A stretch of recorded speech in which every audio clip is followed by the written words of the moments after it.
അഭിവന്ദ്യരായ pastors doctor KC John, doctor R Abraham, വേദിയിലുള്ള സദസ്യരുമുള്ള ദൈവദാസന്മാരെ, ദൈവമക്കളെ, ഈ മനോഹരമായ സായം സന്ധ്യയിൽ പ്രത്യാശോത്സവത്തിൻ്റെ തുടക്കം കുറിക്കുന്ന ഈ വേളയിൽ നിങ്ങളോടൊപ്പം ആകാൻ കഴിഞ്ഞതിൽ ഞാൻ ദൈവത്തിന് സ്തുതി പറയുന്നു. ഇത് പ്രത്യാശയുടെ ഉത്സവമാണ്, സെലിബ്രിറ്റി ഓഫ് ഹോപ്പ്. നമ്മുടെ ജീവിതം നിരവധി സംഘർഷങ്ങളും പ്രതിസന്ധികളും സങ്കടങ്ങളും പ്രയാസങ്ങളും എല്ലാം നിറഞ്ഞതാണ്. അതിനെയെല്ലാം മറികടക്കാൻ നമ്മുടെ ഉള്ളിൽ വേണ്ടതാണ് പ്രത്യാശ. ആ ഹോപ്പാണ് ജീവിതത്തെ മുന്നോട്ട് നയിക്കുന്നത്. എവിടെ നിന്നാണ് ആ പ്രത്യാശ ഉണ്ടാകുന്നത്? നമ്മുടെ മനസ്സിലുണ്ടാകുന്ന അചഞ്ചലമായ ദൈവവിശ്വാസമാണ് ആ പ്രതീക്ഷയിലേക്കും പ്രത്യാശയിലേക്കും നമ്മളെ കൈപിടിച്ചു കൊണ്ടുപോകുന്നത് എന്ന് നമ്മൾ തിരിച്ചറിയുന്ന നിമിഷങ്ങളാണ് ഇവിടെ നടക്കുന്നത് എന്നറിയുന്നതിൽ എനിക്ക് അതിയായ സന്തോഷമുണ്ട്. ഞാൻ എല്ലാ ദിവസവും പത്രവും TV-യും എല്ലാം കാണുമ്പോൾ കാണുന്ന വാർത്തകൾ, വീട് വാതിൽ വെട്ടിപ്പൊളിച്ച് അകത്ത് കയറി സ്വർണവും പണവും മോഷ്ടിക്കുന്നു, കുറുവാ സംഘം പിൻവാതിൽ തകർത്ത് അകത്ത് കയറുന്നു. വാതിലാണ് പ്രശ്നം. അപ്പോൾ നമ്മൾ ഓർക്കും ദുർബലമായ വാതിലാണ്. മോഷ്ടാക്കൾക്കും കവർച്ചക്കാർക്കും കടന്ന് നമ്മുടെ സ്വസ്ഥമായ ജീവിതത്തിലേക്ക് വരാൻ ഉള്ളത് ദുർബലമായ വാതിലുകളാണ്. ആ ദുർബലമായ വാതിലുകളെയാണ് നമ്മൾ ശ്രദ്ധിക്കേണ്ടത്. നമുക്കറിയാം, 3 പ്രധാനപ്പെട്ട സുവിശേഷങ്ങൾ പറയാത്തൊരു കാര്യം യോഹന്നാന്റെ സുവിശേഷത്തിൽ പറയുന്നത്. അത് താൻ ആരാണെന്നും എന്താണെന്നും തൻ്റെ ദൗത്യം എന്താണെന്നും യേശു തൻ്റെ ശിഷ്യന്മാരോടും ജനങ്ങളോടും പറയുന്ന 7 പ്രഖ്യാപനങ്ങളാണ്. 1, ഞാൻ ജീവന്റെ അപ്പമാകുന്നു. 2, ഞാൻ ലോകത്തിൻ്റെ പ്രകാശമാകുന്നു. 3, ഞാൻ വാതിലാകുന്നു. 4, ഞാൻ നല്ല ഇടയനാകുന്നു. 5, ഞാൻ തന്നെ പുനരുത്ഥാനവും ജീവനുമാകുന്നു. 6, ഞാൻ വഴിയും സത്യവും ജീവനുമാകുന്നു. 7, ഞാൻ സാക്ഷാൽ മുന്തിരിവള്ളിയും എൻ്റെ പിതാവ് അതിൻ്റെ തോട്ടക്കാരനുമാകുന്നു. അതിലെ 3-ാമത്തെ വാക്കാണ് പ്രധാനം. ഞാൻ വാതിലാകുന്നു. നമ്മുടെ വാതിലിന് മുമ്പിൽ നിൽക്കുന്നുണ്ട് ഒരു രക്ഷകൻ. ആ രക്ഷകനെ കാണാൻ നമുക്ക് കഴിയുക എന്നുള്ളതാണ് ഏറ്റവും പ്രധാനം.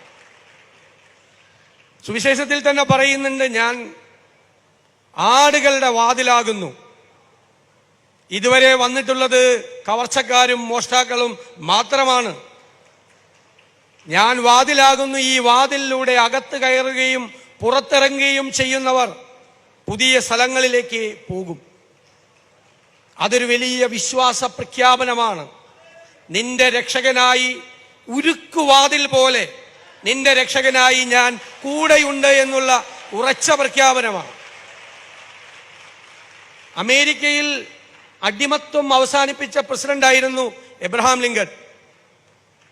സംഘർഷം നിറഞ്ഞ നാളുകളായിരുന്നു അമേരിക്കൻ പ്രസിഡന്റിന്റെ. സിവിൽ വാർ, ആഭ്യന്തര കലഹം, ഒരുപാട് പ്രശ്നങ്ങൾ, ഒരുപാട് എതിർപ്പുകൾ. അതിനെയെല്ലാം മറികടന്നത് അദ്ദേഹം തൻ്റെ ഓഫീസ് മുറിയിൽ ഇരുന്ന് പ്രാർത്ഥിച്ചുകൊണ്ടാണ്. അദ്ദേഹം ഒരിക്കൽ പറഞ്ഞു, ഞാൻ പ്രതിസന്ധികളിൽപ്പെട്ട് നട്ടം തിരിയുമ്പോൾ ഞാൻ വാതിലിലേക്ക് നോക്കും. അപ്പോൾ വാതിൽ തുറന്ന് എൻ്റെ രക്ഷകൻ കടന്നു വരുന്നതായി എനിക്ക് അനുഭവപ്പെടും. വാതിൽക്കൽ രക്ഷകനുണ്ട് എന്ന് നമ്മൾ തിരിച്ചറിയുക എന്നതാണ് ഏറ്റവും പ്രധാനപ്പെട്ട കാര്യമെന്ന് ഞാൻ വിനയപൂർവ്വം ഓർമ്മിപ്പിക്കുന്നു. നിങ്ങൾക്കറിയാം, അഗസ്റ്റസ് ലാപ്പാഡി എന്ന് പറയുന്നൊരു മിഷണറി ഉണ്ടായിരുന്നു. അദ്ദേഹം സുവിശേഷ പ്രവർത്തനം കഴിഞ്ഞ് തിരിച്ച് നടന്നു വരുമ്പോൾ വലിയ ചുഴലിക്കൊടുങ്കാറ്റ് ആഞ്ഞടിക്കുക, മേൽക്കൂരകൾ പറന്നു പോകുന്നു, വൃക്ഷങ്ങൾ തകർന്നു വീഴുന്നു, കെട്ടിടങ്ങൾ തകർന്നു വീഴുന്നു. അപകടത്തിൽപ്പെട്ടു എന്ന് ബോധ്യമായപ്പോൾ അദ്ദേഹം വഴിയരികിൽ കണ്ട ഒരു പാറയോട് ചേർന്ന് നിന്നു. പാറയിൽ വന്ന് കൊടുങ്കാറ്റ് ആഞ്ഞടിച്ചു. പാറയ്ക്ക് ഒന്നും സംഭവിച്ചില്ല. അദ്ദേഹം രക്ഷപ്പെട്ടു. അതിനുശേഷം അദ്ദേഹം എഴുതിയ മനോഹരമായ ഒരു ക്രൈസ്തവ ഗാനമുണ്ട്. Rock of ages cleft me, let me hide in myself in thee. നിങ്ങൾക്കറിയാം, മലയാളത്തിലുണ്ട്, പിളരുമോ പാറയിൽ മറയട്ടെ ഞാൻ, ഇല്ലേ? വിശ്വാസമാണ്. നിന്റെ ചങ്കിലുള്ള രക്തജലം പാപത്തെ മാറ്റി സുഖത്തെ നൽകട്ടെ എന്നാണ്. അപ്പൊ ഏത് കൊടുങ്കാറ്റിലും ഏത് കാറിലും കോളിലും നമ്മളെ പിടിച്ചു നിർത്തുന്നത് നമ്മുടെ വിശ്വാസവും നമ്മുടെ പ്രത്യാശയുമാണ്. അതാണ് മഹാത്മാഗാന്ധി ഏറ്റവും കൂടുതൽ ക്രിസ്തു സ്വാധീനിച്ചിട്ടുള്ള ആളാണ്.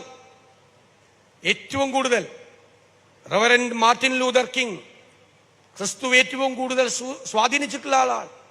ഈ 2000 വർഷക്കാലം ഈ ലോകത്ത് ക്രിസ്തു സ്വാധീനിക്കാത്ത ഏത് പ്രത്യയശാസ്ത്രമാണ് ഉണ്ടായിരിക്കുന്നത്? വെറുപ്പിനെയും വിദ്വേഷത്തിനെയും ദൂരെ കളയാനുള്ള സ്നേഹത്തിന്റെ പ്രഖ്യാപനം നടത്തിയ ആളാണ് ക്രിസ്തു.